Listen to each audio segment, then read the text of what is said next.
Assalamualaikum warahmatullahi wabarakatuh. Salam sejahtera untuk kita semua. Salam sejahtera untuk seluruh saudara-saudaraku sebangsa dan setanah air, dimanapun Anda berada. Para hadirin, para pemirsa yang berbahagia, kembali lagi bersama dengan saya Abdul Aziz Jazuli di channel ini. Pada kesempatan yang berbahagia ini, saya akan mengangkat tulisan terbaru dari Kiai Haji Imaduddin Usman Al-Bantani yang ditulis tanggal 4 September 2024 hari ini ya, dengan judul Plat G. Plat G itu maksudnya haplogrup G ya. Haplogrup G mengaku cucu Nabi, senyumin aja lalu abaikan. Dan ini atau tulisan Kiai Haji Imaduddin ini itu bermula ketika Habib Agus Arsyad Abu Bakar Al-Habsyi ya dites DNA, kemudian hasilnya adalah GM201. Tapi dari apa yang Habib Agus sampaikan, ternyata masih memaksakan diri, masih mempercayai, masih meyakini bahwa dirinya adalah cucu Nabi Muhammad SAW dari jalur paternal atau laki-laki ya. Sampai-sampai ingin sumpah segala, bahkan mengajak mubahalah. Nah, seperti yang kita tahu bahwasanya kuningan itu tidak bisa disebut sebagai emas. Emas tetap akan emas. Kuningan meskipun satu dunia mengatakan bahwa kuningan itu adalah emas, tidak bisa. Tetap aja kuningan adalah kuningan. Apalagi ketika kuningannya itu tidak boleh untuk diuji, dites apakah dia itu benar-benar emas atau bukan. Nah, itu lebih mengerikan lagi. Oke, langsung saja ini kepada tulisannya Kiai Haji Imaduddin Usman Al-Bantani dengan judul Plat G mengaku cucu Nabi, senyumin aja lalu abaikan. Agus Abu Bakar Al-Habsyi dalam sebuah podcast di Pada Suka TV mengatakan, kalau Anda mengatakan keturunan orang itu rungkat, Anda tidak mempunyai bukti yang pasti dan tidak disepakati oleh banyak orang, hanya Anda sendiri. Ya, Anda harus juga siap untuk, kalau meyakini dengan pasti hakul yakin ya, kan Anda harus siap dong terima risikonya. Tapi tidak ada yang berani nerima sumpah laknat itu. Saya nawarin, saya bilang silahkan. Kalau ada yang menuduh, saya tidak memaksakan diri. Kalau bagi saya, kalau memang saya keturunan saya salah, lebih baik saya mati aja. Ini ngeri ya. Kalau misalkan keturunan ke atasnya itu salah, lebih baik mati katanya. Ini apa-apaan ini ya? Kayak jahiliyah aja ini mah. Ini kan masalah kehormatan juga, karena menyangkut orang tua kami yang mewariskan catatan buat kami. Ya, yang namanya catatan itu kan bisa salah, tetapi catatan yang ada dalam diri manusia, catatan Tuhan yang ada dalam diri manusia, alias DNA, itu kan tidak bisa dibohongi, saudara. Ya, oke. Kalau Anda menuduhnya salah dan memastikan hakul yakin, sebagaimana Roma Irama menyatakan, ya mari kita sumpah laknat. Saya tawarkan kesempatan ini, saya gunakan untuk menawarkan kepada siapapun yang merasa hakul yakin, kita siap sumpah laknat, kalau tidak mubahalah. Wow, dahsyat kata Kiai Imat ya. Sudah terbukti Plat G masih siap sumpah laknat dan mubahalah. Kira-kira apa yang membuatnya berani melawan sunnatullah dalam tanda kutip ya, dan ilmu pengetahuan sedemikian rupa. Bahkan katanya ia siap mati. Begini, ada warisan kalung emas dengan surat dari sebuah toko emas di tahun 1945.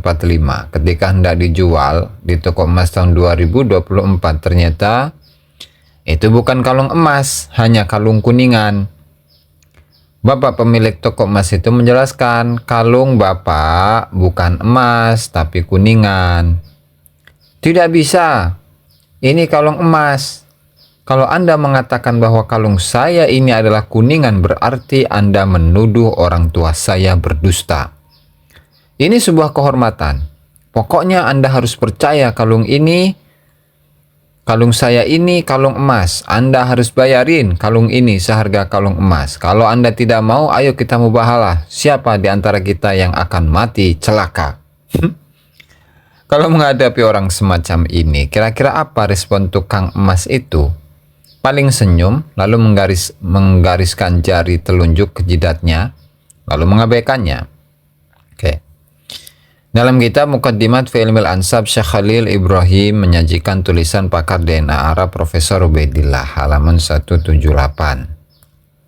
Dalam tulisan tersebut, Profesor Ubaidillah menyatakan bahwa tes DNA telah mampu membongkar orang-orang yang mengaku keturunan Ahlul Bait dengan palsu dan dusta.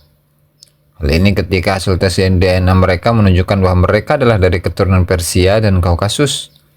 Maka tidak aneh mereka memerangi ilmu tes DNA ini dalam situs-situs mereka. Berbeda dengan hasil tes DNA para asyraf lain yang terkenal, yang sama dan dekat dengan DNA Adnan.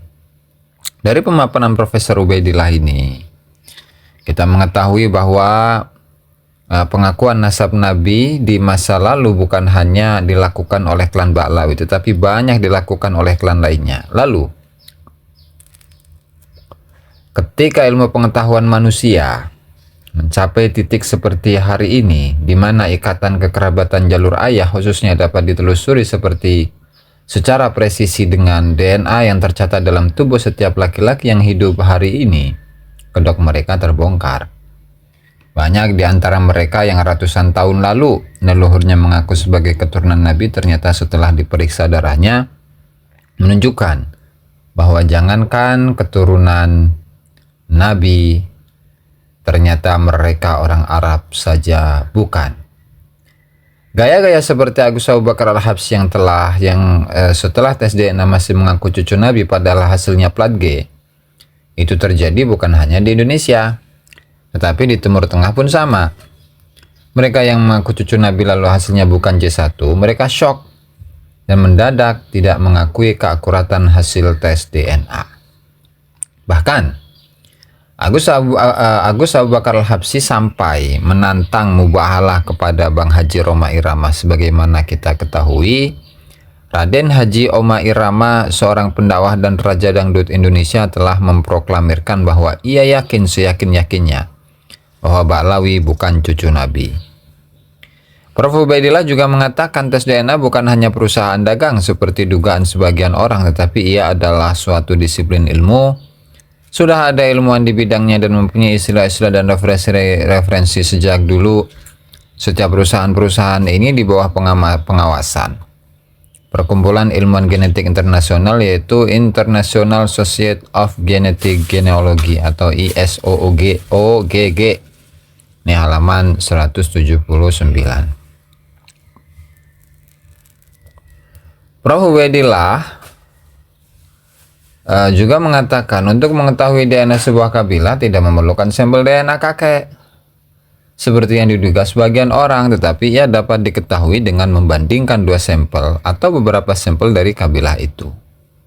Prof. Ubaidillah juga mengatakan DNA adalah sampel yang dijadikan pegangan di masa depan. Ia adalah hukum pasti bagi pengakuan nasab perorangan atau kelompok dan akan membawa keengganan untuk meneliti surat-surat dan manuskrip-manuskrip sejarah masa lalu yang berkaitan dengan nasab. DNA pula akan menggantikan sampel para syekh dan ahli nasab karena ilmu nasab adalah ilmu riwayat yang bersifat dhonni.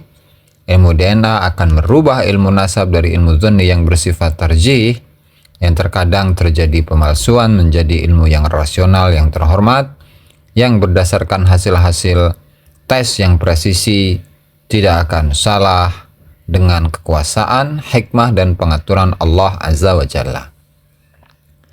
Dari sini, penulis mengatakan bahwa pengakuan klan Ba'lawi sebagai keturunan Nabi Muhammad SAW seharusnya diabaikan.